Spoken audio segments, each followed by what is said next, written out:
you ready for retirement? Are you really, really ready for retirement? This is something that Jason and this group look at. This is an important part of your retirement planning, isn't it? It's not all about money, is it?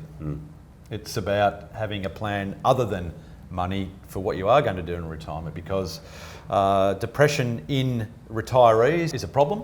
And I think it's because a lot of people focus so much on the financial aspects of retiring, and they tend to ignore the social aspects of retirement. And when you quit your job or retire and you go cold turkey, and suddenly you're just not having to get up every day to go to work, and it's your sense of identity.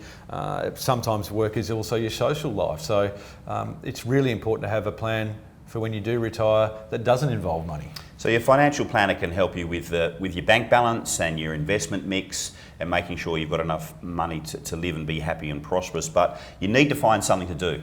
You definitely need to find something to do. If you think as a member of a couple that you're just going to retire and then follow your spouse around 24 hours a day, from experience, you've got another thing coming, because the last thing your wife or your husband wants you to do is you show up at her bridge club or she's your caddy at golf. I mean, it just doesn't work. So you do need to have activities planned, and maybe even have a plan for easing out of work. So don't go cold turkey. If you've got a good boss, ask them to have long service leave or go 2 or 3 days a week and ease into retirement. And also give some considerations for things that you might like to do once you retire as well. So what typically do you see that retirees do?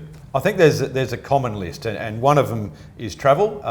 Most new retirees want to do the big around Australia trip or travel to Canada or Europe, so that's a common one. They've often got jobs around the house that they want to do, so home improvement's a big one. Spending time with the grandkids is another thing for new retirees to consider. There are things now like men's sheds and things like that you want to be considering, maybe even volunteer work. So you might give up work, but spending 2 or 3 days a week doing something that you're passionate about, that to help people, is another common thing. Spending time in the garden, one of your hobbies? Big time. Yeah, so you're getting ready for retirement? Yes, I am.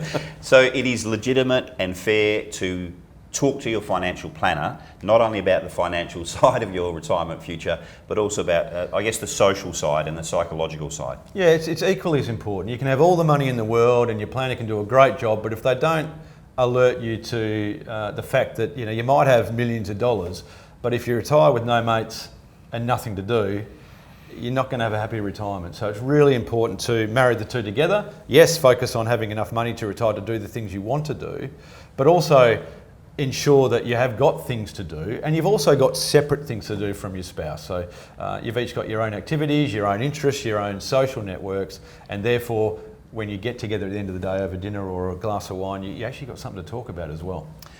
A good financial planner will help you with the financial side of your retirement, but don't forget to ask them about what you're actually going to do when you retire. Pretty important.